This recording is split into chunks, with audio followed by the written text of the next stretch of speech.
لیے خاص ہے جو ساری کائنات کا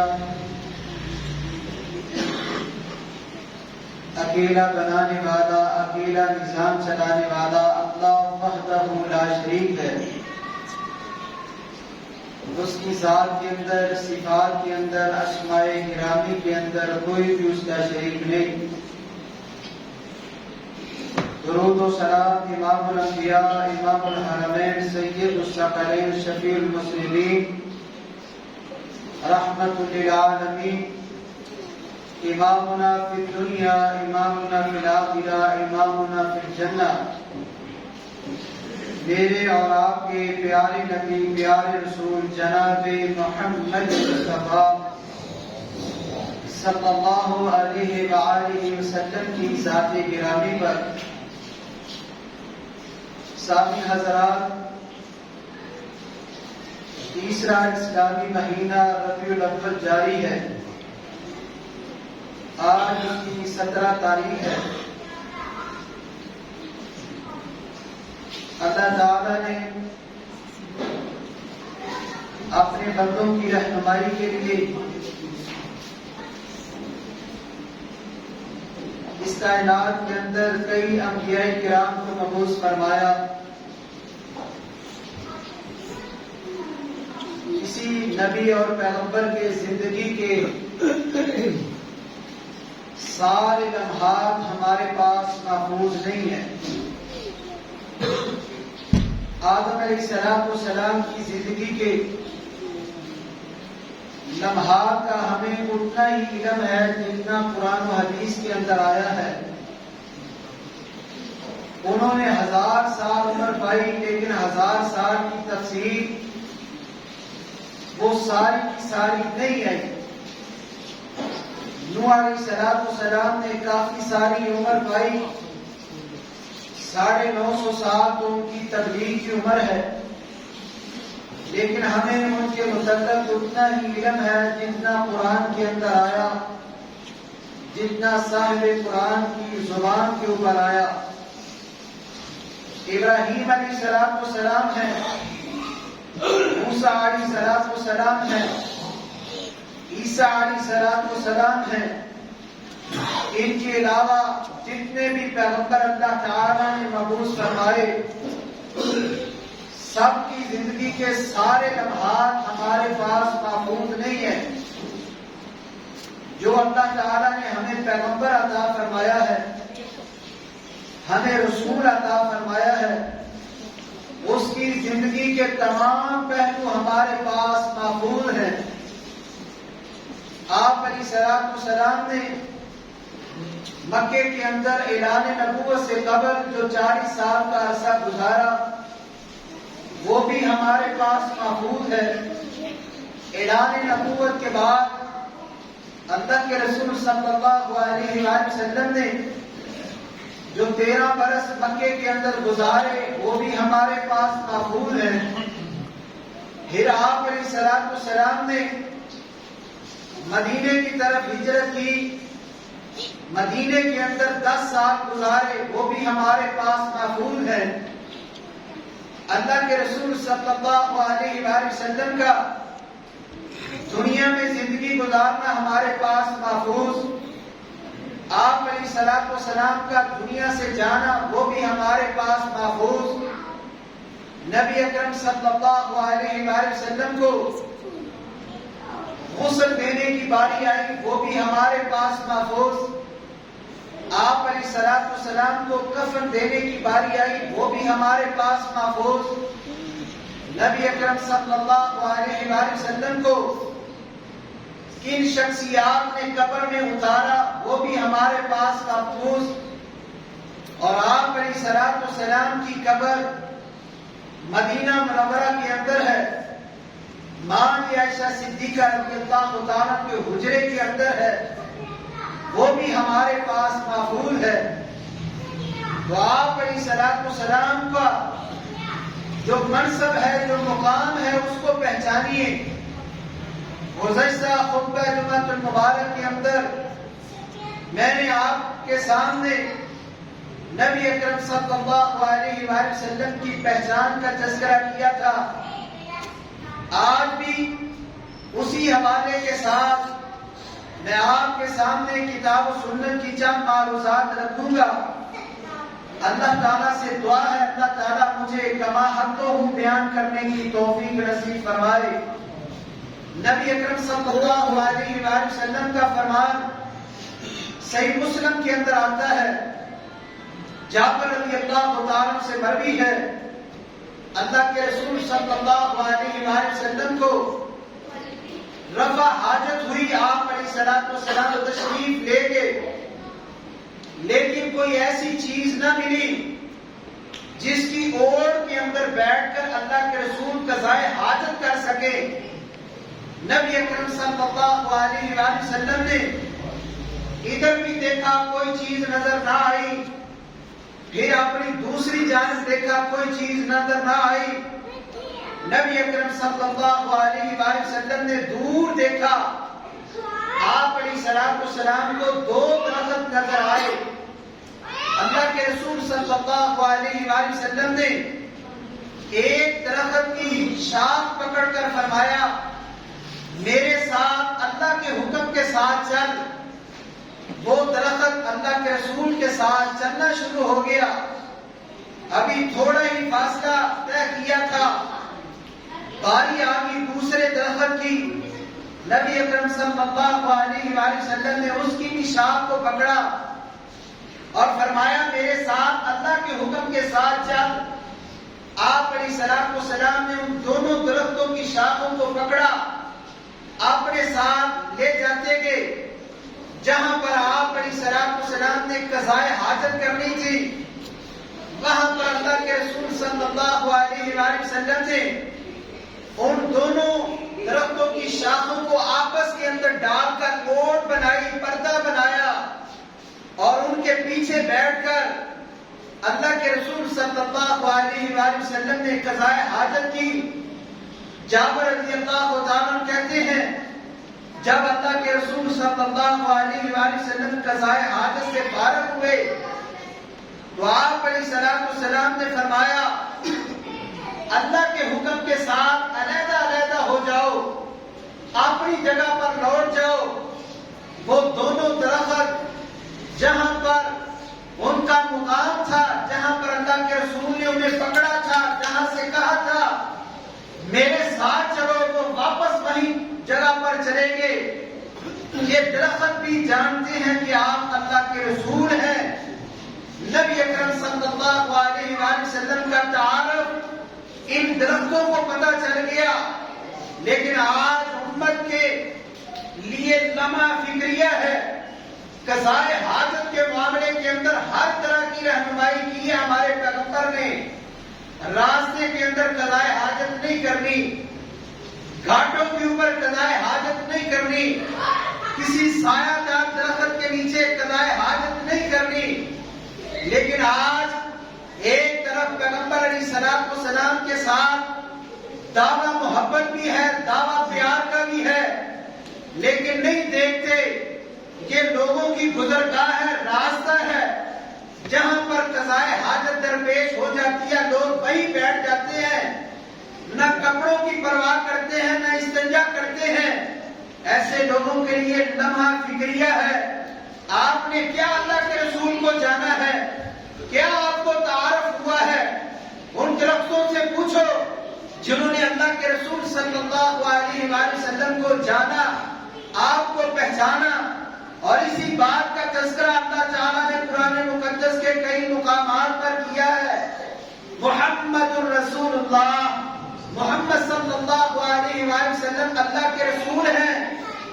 چوتھا پارہ اٹھائیں، وہاں پر اللہ سبحانہ و تعالیٰ نے فرمایا وَمَا مُحَمَّدٌ إِلَّا رَسُولٌ، نہیں ہے محمد صلی اللہ علیہ وآلہ وسلم مگر اللہ تعالیٰ کے رسول۔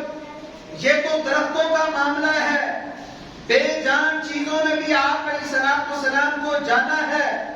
جابر بن عبداللہ رضی اللہ تعالیٰ عنہ فرماتے ہیں نبی اکرم صلی اللہ علیہ وآلہ وسلم جمعے والے دن ایک درخت کے ساتھ یا ایک کھجور کے تنے کے ساتھ ٹیک لگا کر جمعے کا خطبہ ارشاد فرمایا کرتے تھے۔ ایک انصاری عورت نے یا ایک انصاری مرد نے کہا، اے اللہ کے رسول صلی اللہ علیہ وآلہ وسلم، کیا میں آپ کے لیے ممبر نہ بنا دوں؟ نبی اکرم صلی اللہ علیہ وآلہ وسلم نے فرمایا، اگر چاہو تو بنا دو۔ پھر آپ علیہ الصلوۃ والسلام کے لیے ممبر بنایا گیا، جس کے اوپر اللہ کے رسول جمعے کا خطبہ ارشاد فرمایا کرتے تھے۔ وہ درخت کا تنا اور وہ درخت جس کے ساتھ ممبر بننے سے پہلے سہارا لے کر اللہ کے رسول جمعے کا خطبہ ارشاد فرمایا کرتے تھے، وہ آپ کی جدائی دیکھ کر رونے لگ پڑا۔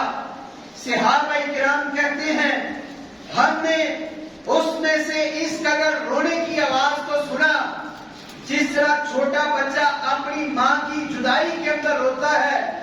نبی اکرم صلی اللہ علیہ وآلہ وسلم ممبر سے اترے، آپ علیہ الصلوۃ والسلام نے اس کو دلاسا دیا، پیار کیا۔ نبی اکرم صلی اللہ علیہ وآلہ وسلم فرماتے ہیں، میرے قریب ہونے کی وجہ سے یہ درخت کا تنا، یہ درخت اللہ تعالیٰ کا ذکر سنا کرتا تھا، اس سے میری جدائی برداشت نہیں ہوئی، اور یہ بھی درخت کا تنا جانتا ہے کہ میں اللہ کا رسول ہوں۔ یہ بے جان چیزوں نے جان لیا کہ میں اللہ تعالیٰ کا رسول ہوں، اسی لیے اللہ تعالیٰ نے اپنے قرآن مقدس کے اندر اس بات کا اعلان کیا، محمد رسول اللہ، محمد صلی اللہ علیہ وآلہ وسلم اللہ تعالیٰ کے رسول ہیں، اللہ تعالیٰ کے نبی ہیں۔ اور اگر دوسرا مقام پڑھا جائے جہاں پر اللہ سبحانہ ہوا تعالیٰ نے اس بات کا اعلان کیا، وَمَا مُحَمَّدٌ إِلَّا رَسُولٌ، صرف یہی پر بس نہیں، یہ تو بے جان چیزوں نے بھی جانا ہے کہ آپ علیہ الصلوۃ والسلام اللہ تعالیٰ کے رسول ہیں۔ میرے پیغمبر علیہ الصلوۃ والسلام کے اوپر جب اللہ تعالیٰ نے پہلی وحی کو نازل کیا، آپ علیہ الصلوۃ والسلام کی زوجہ، میری اور آپ کی روحانی اماں جان سیدہ خدیجہ رضی اللہ تعالی عنہا، آپ علیہ الصلوۃ والسلام کو لے کر اپنے چچا زاد بھائی ورقہ ابن نوفل کے پاس گئی۔ ورقہ ابن نوفل کون ہے؟ جو جاہلیت کے اندر عیسائی تھے، عبرانی زبان کو جانتے تھے اور عبرانی زبان کے اندر انجیل کو لکھا کرتے تھے، نبینے ہو چکے تھے، بوڑھے ہو چکے تھے۔ اس کے بعد اللہ کے رسول صلی اللہ علیہ وآلہ وسلم کو لے کر گئی اور کہنے لگی، میرے چچا جان، یہ آپ کا بھتیجا ہے، اس سے پوچھیں اس کے ساتھ کیا ہوا ہے۔ ورقہ ابن نوفل نے اللہ کے رسول صلی اللہ علیہ وآلہ وسلم سے سوال کیا، اے میرے بھتیجے کیا دیکھا ہے؟ آپ علیہ الصلوۃ والسلام نے وہ ساری کیفیت بتائی جو آپ کے ساتھ بنی۔ اس ورقہ ابن نوفل نے کیا کہا؟ ھذا الناموس الذی نزل اللہ علی موسیٰ، یہ وہی ناموس ہے جو اللہ تعالیٰ نے موسیٰ علیہ الصلوۃ والسلام پر نازل فرمایا۔ یا لیتنی فیہا جوان، کاش کہ اس وقت میں نوجوان ہوں۔ یا لیتنی اکون حیا، کاش کہ اس وقت میں زندہ رہوں۔ اذ یخرجک قومک، جب تیری قوم تجھے نکال دے گی۔ ورقہ ابن نوفل اللہ کے رسول صلی اللہ علیہ وآلہ وسلم کو تسلی دے رہے ہیں کہ آپ کے پاس جو آیا ہے وہ اللہ تعالیٰ کا فرشتہ موسیٰ علیہ الصلوۃ والسلام کے پاس آیا ہے۔ آپ علیہ الصلوۃ والسلام کے متعلق کو کہہ رہا ہے، کاش کہ میں اس وقت جوان ہوتا جب آپ کو آپ کی قوم اس وجہ سے نکال دے گی۔ اور ورقہ ابن نوفل کہتے ہیں، مجھے اللہ کے رسول صلی اللہ علیہ وآلہ وسلم نے پھر پوچھا، کیا مجھے میری قوم نکال دے گی؟ تو ورقہ ابن نوفل کہنے لگے، ہاں، آپ کو جس چیز کے لیے آپ کا چناؤ کیا گیا ہے، اس دعوت کو جو بھی لے کر آیا ہے اس کو کی قوم نے پسند نہیں کیا، اس کو نکال دیا، تو یہ برقہ ابن نوفل جو عبرانی زبان جانتے تھے، انجیل کو لکھنے والے تھے، ان کو بھی علم ہو چکا تھا کہ آپ اللہ تعالیٰ کے رسول ہیں، آپ اللہ تعالیٰ کے پیغمبر ہیں۔ اسی لیے اللہ تعالیٰ نے قرآن مقدس کے اندر اس بات کا اعلان کیا، الذین آتیناہم الکتاب یعرفونہ کما یعرفون ابناءہم وَإِنَّ فَرِيقًا مِّنْهُمْ لَيَكْتُمُونَ الْحَقَّ وَهُمْ يَعْلَمُونَ۔ یہ تو برقہ ابن نوفل ہیں جنہوں کو اللہ کے رسول صلی اللہ علیہ وآلہ وسلم کا تعارف ہے، آپ کی پہچان ہے کہ آپ اللہ تعالیٰ کے رسول ہیں۔ جنگل کے درندے بھی جانتے ہیں، جنگل کے وحشی درندے بھی جانتے ہیں، اور انہوں نے زبان سے بھی بتایا ہے کہ لوگوں کہاں پر آپ جا رہے ہو، جاؤ یثرب کے اندر جاؤ، وہاں پر ایک شخص نے اعلان نبوت کیا ہے اور وہ لوگوں کو ماضی کی خبریں بتاتا ہے۔ ابو سعید خدری رضی اللہ عنہ کہتے ہیں ایک بھیڑیے نے ایک بکری کے اوپر حملہ کیا، اس کو اٹھا کر لے گیا، اور جو بکریوں کا چرواہا تھا وہ بھیڑیے کا تعاقب کرتے ہوئے اس کے پیچھے گیا، بکری کو باز یاب کروایا، اور بھیڑیا اپنی دھن کے پاس بیٹھ کر زبان حال سے باتیں کرنے لگا۔ بکریوں کا چرواہا کہنے لگا میں حیران تھا کہ یہ جنگلی درندہ ہو کر میرے ساتھ انسانوں کی طرح باتیں کر رہا ہے، اور وہ بھیڑیا کہنے لگا تجھے میرے بولنے کے اوپر تعجب ہے، اس بات پر تجھے کوئی تعجب نہیں کہ یثرب کی وادی کے اندر ایک شخص کو اللہ تعالیٰ نے مبعوث کیا ہے، وہ لوگوں کو ماضی کی خبریں بتاتا ہے۔ نبی اکرم صلی اللہ علیہ وآلہ وسلم کے پاس وہ بکریوں کا چرواہا اپنی بکریوں کو لے کر مدینہ منورہ کے اندر پہنچا، مدینے کے ایک کونے کے اندر اپنی بکریوں کو روکا اور مسجد نبوی کے اندر آیا اور کہنے لگا اللہ کے رسول صلی اللہ علیہ وآلہ وسلم آج میرے ساتھ یہ معاملہ ہوا ہے، بکری کے اوپر ایک بھیڑیے نے حملہ کیا، میں نے اسے بازیاب کروایا، اور بھیڑیے نے ایسے میرے ساتھ باتیں کی جیسے میں آپ کے ساتھ باتیں کر رہا ہوں۔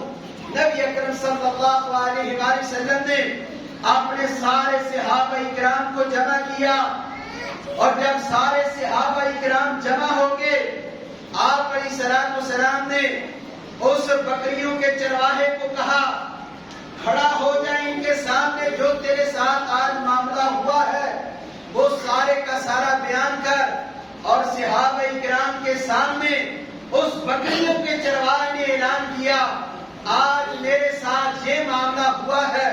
اور اس کے بعد اللہ کے رسول صلی اللہ علیہ وآلہ وسلم نے فرمایا اس ذات کی قسم ہے جس کے قبضہ قدرت کے اندر میں محمد کی جان ہے، قیامت اس وقت تک قائم نہیں ہوگی جب تک جنگلی درندے انسانوں کے ساتھ باتیں نہ کرنے لگ جائیں گے، اور انسان سے انسان کا کوڑا جس کے ساتھ مارتا ہے یہ گفتگو کرے گا۔ پھر اللہ کے رسول صلی اللہ علیہ وآلہ وسلم نے فرمایا انسان کی جوتی کا تسمہ اس کے ساتھ ہم کلام ہوگا، اور اس کی ران اس کے ساتھ ہم کلام ہوگی، اس کی ران اسے بتائے گی آج تیری عدم وجود کے اندر تیرے گھر والوں نے پیچھے کیا کیا ہے۔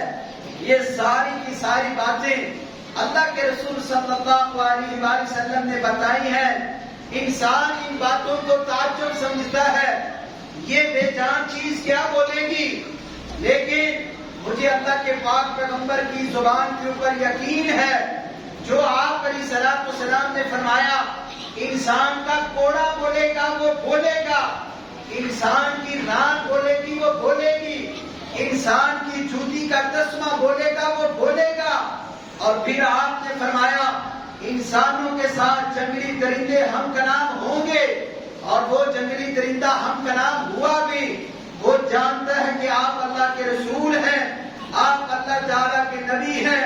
وَمَا مُحَمَّدٌ إِلَّا رَسُولٌ قَدْ خَلَتْ مِن قَبْلِهِ الرُّسُلُ، آپ سے پہلے اللہ تعالیٰ نے کئی انبیاء کرام کو مبعوث فرمایا، سارے اپنی ذمہ داری کو ادا کرتے اللہ کے پاس چلے گئے اور آپ بھی اللہ کے پاس چلیں گے، لیکن آپ کی نبوت رسالت کا چرچا قیامت تک جاری رہنا ہے۔ یہ بھیڑیا آپ کو جانتا ہے، آپ اللہ تعالیٰ کے رسول ہیں۔ انسان اونٹ کی طرف دیکھتا ہے، اللہ تعالیٰ نے اونٹ کا تذکرہ قرآن کریم کے اندر کئی مقامات پر کیا ہے۔ اے انسان، کیا تو دیکھتا نہیں؟ افلا ينظرون الى الابل كيف خلقت، کیا تو اونٹ کی طرف نہیں دیکھتا اللہ تعالیٰ نے کس طرح اس کو تخلیق کیا ہے؟ اور مدینے کے اندر صحابہ کرام کہتے ہیں، عبداللہ بن عمر بیان کرتے ہیں، ایک انصار کے کچھ لوگ آئے، وہ کہنے لگے اللہ کے رسول صلی اللہ علیہ وآلہ وسلم، مدینے کے اندر ایک اونٹ ایسا بے قابو ہو چکا ہے، وہ لوگوں کی گرفت کے اندر نہیں آ رہا۔ نبی اکرم صلی اللہ علیہ وآلہ وسلم آپ تشریف لائے، اس اونٹ کے بعد آپ علیہ الصلوۃ والسلام تشریف لے گئے۔ نبی اکرم صلی اللہ علیہ وآلہ وسلم نے اسے اپنی طرف بلایا، اے اونٹ میری طرف آ۔ وہ آپ کے پاس آیا، اس نے اپنے سر کو فوری طور پر جھکا دیا۔ نبی اکرم صلی اللہ علیہ وآلہ وسلم نے اس کے ناک کے اندر نکیل ڈالی اور اسی طرح چلنا شروع ہو گیا جس طرح میں اور آپ اونٹ کی مہار کو تھامتے ہیں اور وہ اونٹ ہمارے پیچھے پیچھے چلتا ہے۔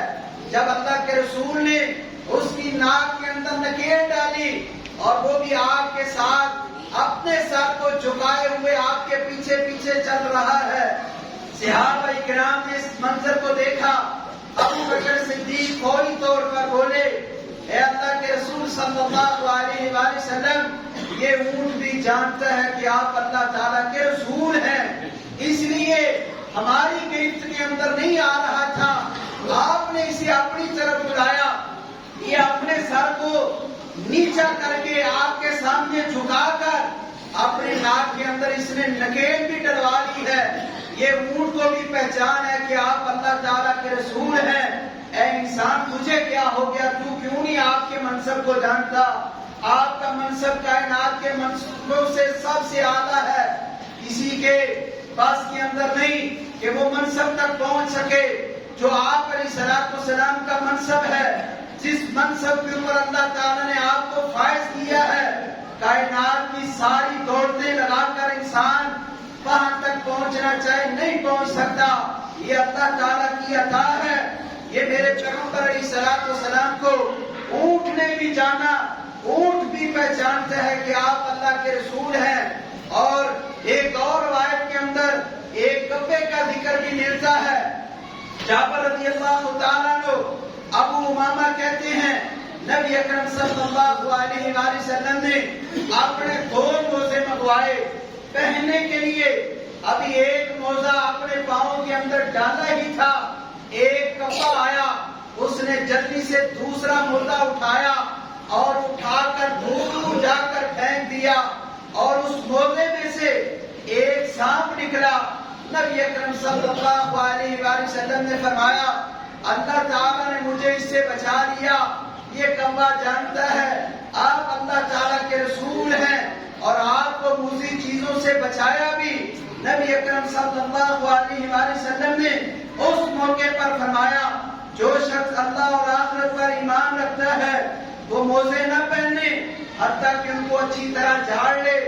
آج کل سردیوں کا موسم شروع ہونے والا ہے، جب بھی کوئی مسلمان اپنے بند جوتوں کو پہننے لگے، اپنے جوتوں کو جھاڑ لے، اپنی جرابوں کو پہننے لگا ہے ان کو اچھی طرح جھاڑ لے، موزوں کو پہننے لگا ہے ان کو اچھی طرح جھاڑ لے۔ یہ میرے پیغمبر کی سیرت ہے۔ تو کپڑے کو اللہ تعالیٰ نے القاء کیا ہوگا، میرے پیغمبر موزے کو پہننے لگے ہیں، جا اس کو اٹھا اور دور جا کے پھینک دے۔ اس میں سے سانپ نکلا، وہ اپنی منزل کی طرف، اور نبی اکرم صلی اللہ علیہ وآلہ وسلم کو اللہ تعالیٰ نے اس موذی سانپ سے بچا لیا۔ تو یہ کبا بھی جانتا ہے کہ آپ علیہ الصلوۃ والسلام اللہ تعالیٰ کے سچے رسول ہیں، اللہ تعالیٰ کے پیغمبر ہیں۔ عبداللہ بن سلام رضی اللہ تعالیٰ عنہ کہتے ہیں کہ جب نبی اکرم صلی اللہ علیہ وآلہ وسلم مکہ چھوڑ کر مدینے آئے، مجھے بھی آپ کے آنے کی اطلاع ملی، میں بھی لوگوں کے اندر شامل ہو گیا کہ میں اس پیغمبر کی زیارت کروں جو آج مدینے کے اندر آئے ہیں۔ نبی اکرم صلی اللہ علیہ وآلہ وسلم کا چہرہ پہچان کر ہی میں نے کہا یہ کسی جھوٹے انسان کا چہرہ نہیں ہے، بلکہ یہ اللہ تعالیٰ کے سچے پیغمبر ہیں۔ عبداللہ بن سلام نے ابھی آپ سے بات نہیں کی، ابھی آپ سے گفتگو نہیں کی، صرف آپ کا چہرہ ہی دیکھا ہے اور کہنے لگے یہ اللہ تعالیٰ کے سچے پیغمبر ہیں۔ اللہ تعالیٰ کے سچے پیغمبروں کا ایسا ہی چہرہ ہوتا ہے جیسا میں اپنی آنکھوں کے ساتھ دیکھ رہا ہوں۔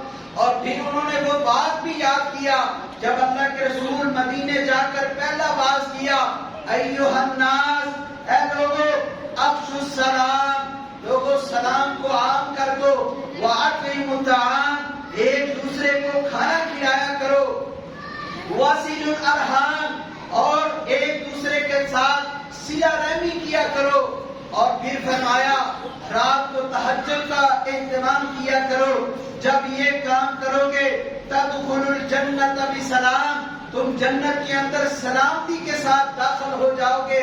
عبداللہ بن سلام کہتے ہیں یہ اللہ کے رسول کا پہلا باز تھا جو آپ علیہ الصلوۃ والسلام نے مدینے میں جا کر سب سے پہلے نمبر پر کیا۔ اس کے اندر بڑی حکمتیں ہیں۔ افشوا السلام، اور لوگوں کے درمیان اسلام کو عام کرو، ہمارا جو مذہب اسلام ہے اس کا پرچار کرو، نہ لوگوں کو اپنے آباء و اجداد کی طرف لگاؤ، اللہ تعالیٰ نے جو قرآن اتارا ہے اس کی طرف لوگوں کو لگاؤ، جو آپ علیہ الصلوۃ والسلام کی طرف احادیث آئی ہے اس کی طرف لوگوں کو لگاؤ۔ افشوا السلام واطعموا الطعام، ایک دوسرے کو کھانا کھلایا کرو، ضروری نہیں کہ اعلیٰ قسم کا ہی کھانا ہو پھر ہی ایک دوسرے کی دعوت ہو سکتی ہے۔ جو بھی آپ کے پاس ہے اللہ تعالیٰ نے آپ کو نوازا ہے اس کے ساتھ آپ ایک دوسرے کی دعوت کریں، اس کے ساتھ محبت بڑھتی ہے، پیار بڑھتا ہے۔ اور پھر فرمایا نبی اکرم صلی اللہ علیہ وآلہ وسلم کے کتنے مختصر الفاظ ہیں لیکن بڑے جامع ہیں۔ عبداللہ بن سلام ہی کہتے ہیں میں پھر اللہ کے رسول کے سامنے اپنے 3 سوال لے کر حاضر ہوا اور میں نے کہا یہ میرے 3 سوال ہیں، ان سوالوں کا جواب صرف اللہ کے پیغمبر ہی دے سکتے ہیں، پیغمبروں کے علاوہ کوئی شخص ان 3 سوالوں کا جواب نہیں دے سکتا۔ نبی اکرم صلی اللہ علیہ وآلہ وسلم سے عبداللہ بن سلام نے پہلا سوال کیا، اے اللہ کے رسول صلی اللہ علیہ وآلہ وسلم مجھے بتائیں قیامت کی پہلی نشانی کیا ہے۔ دوسرا سوال مجھے یہ بتائیں کہ جنتیوں کو جنت کے اندر سب سے پہلے کس چیز کی مہمانی ان کی جائے گی، ضیافت کس چیز کے ساتھ کی جائے گی۔ پھر آپ علیہ الصلوۃ والسلام سے یہ سوال کیا عبداللہ بن سلام نے، بچہ کب ماں کے مشابہ ہوتا ہے، کب باپ کے مشابہ ہوتا ہے؟ آپ علیہ الصلوۃ والسلام نے فرمایا ابھی ابھی جبرائیل علیہ الصلوۃ والسلام مجھے ان 3 سوالوں کے جواب بتا کر گئے ہیں۔ میرے پیغمبر علیہ الصلوۃ والسلام اپنی مرضی سے نہیں بولا کرتے تھے، وَمَا يَنطِقُ عَنِ الْهَوَىٰ إِنْ هُوَ إِلَّا وَحْيٌ يُوحَىٰ، آپ علیہ الصلوۃ والسلام وحی کے ساتھ کلام کیا کرتے تھے۔ آپ نے فرمایا ابھی ابھی جبرائیل علیہ الصلوۃ والسلام مجھے بتا کر گئے ہیں ان 3 سوالوں کا جواب۔ آپ علیہ الصلوۃ والسلام نے فرمایا تیرا پہلا سوال یہ تھا قیامت کی پہلی نشانی کیا ہے؟ اے عبداللہ بن سلام نوٹ کر لے، مشرق کی جانب سے آگ نکلے گی جو ساری کائنات کے سب انسانوں کو مغرب کی جانب لے جائے گی، یہ قیامت کی پہلی نشانی ہے۔ تیرا دوسرا سوال یہ تھا کہ پہلا کھانا جنتیوں کو کس چیز کے ساتھ دیا جائے گا؟ آپ علیہ الصلوۃ والسلام نے فرمایا مچھلی کے ساتھ، اور یا ایک روایت کے اندر یہ بھی الفاظ ملتے ہیں بیل کا گوشت، اس کے ساتھ جنتی لوگوں کی میزبانی کی جائے گی۔ اور فرمایا تیرا تیسرا سوال یہ تھا بچہ کب ماں کے مشابہ ہوتا ہے، کب باپ کے مشابہ ہوتا ہے؟ آپ علیہ السلام نے فرمایا جس کا پانی غالب آ جائے اس کے مشابہ بچہ ہو جاتا ہے۔ عبداللہ بن سلام رضی اللہ تعالیٰ نے فوری طور پر تصدیق کی، آپ کی یہ تینوں جواب صحیح ہیں، آپ اللہ تعالیٰ کے رسول ہیں۔ تو یہ عبداللہ بن سلام بھی جانتے ہیں، جو یہودیوں کے بہت بڑے عالم دین تھے، ان کو تعارف تھا آپ اللہ تعالیٰ کے رسول ہیں۔ اس لیے انسانوں، میں آپ کے سامنے پھر وہی جملہ دہراتا ہوں، یہ کائنات کی بے جان چیزیں وہ پہچان گئی کہ آپ اللہ تعالیٰ کے رسول ہیں، آپ اللہ تعالیٰ کے نبی ہیں۔ مجھے اور آپ کو کیا ہے، ہم آپ علیہ السلام کی تعلیمات سے کیوں دور ہیں؟ آپ نے ہمیں زندگی کے شب و روز گزارنے کا ہر ایک طریقہ بتایا ہے، ہر ایک سلیقہ بتایا ہے۔ ہم اپنی خوشیوں کو کتاب و سنت کے مطابق کیوں نہیں کرتے؟ ہم اپنی زبان سے یہ کہتے بھی ہیں لا الہ الا اللہ محمد الرسول اللہ، پاکستان کا مطلب کیا؟ لا الہ الا اللہ یہ ہماری زبانوں کے اوپر کلمہ جو ہے یہ سرسری طور پر ہے، یا اس کے مطابق ہمارا عقیدہ بھی ہے؟ ہم اللہ تعالیٰ کے رسول کو اپنا نبی بھی مانتے ہیں، اپنا رسول بھی مانتے ہیں۔ تو اس لیے ہمیں چاہیے خوشی کا موقع ہو کتاب و سنت کے مطابق، غمی کا موقع ہو کتاب و سنت کے مطابق، تجارت کا معاملہ ہو کتاب و سنت کے مطابق، نماز کا معاملہ ہو کتاب و سنت کے مطابق۔ یہی ہماری دعوت ہے تمام لوگوں کے لیے کہ اللہ کے رسول کا منصب، آپ کا جو مقام ہے اس کو جانیے، اس کے مطابق جو آپ تعلیمات دے کر گئے ہیں اس کے مطابق اپنی زندگی کو بسر کریں۔ اسی میں ہماری کامیابی ہے، اسی میں ہماری دنیا بھی بہتر ہے، آپ پر آخرت بھی بہتر ہے، قبر بھی روشن ہوگی۔ اللہ تعالیٰ سے دعا ہے اللہ تعالیٰ ہمیں کتاب و سنت کی سمجھ نصیب فرمائے۔ جو کچھ میں نے کہا ہے اللہ تعالیٰ اس کے اوپر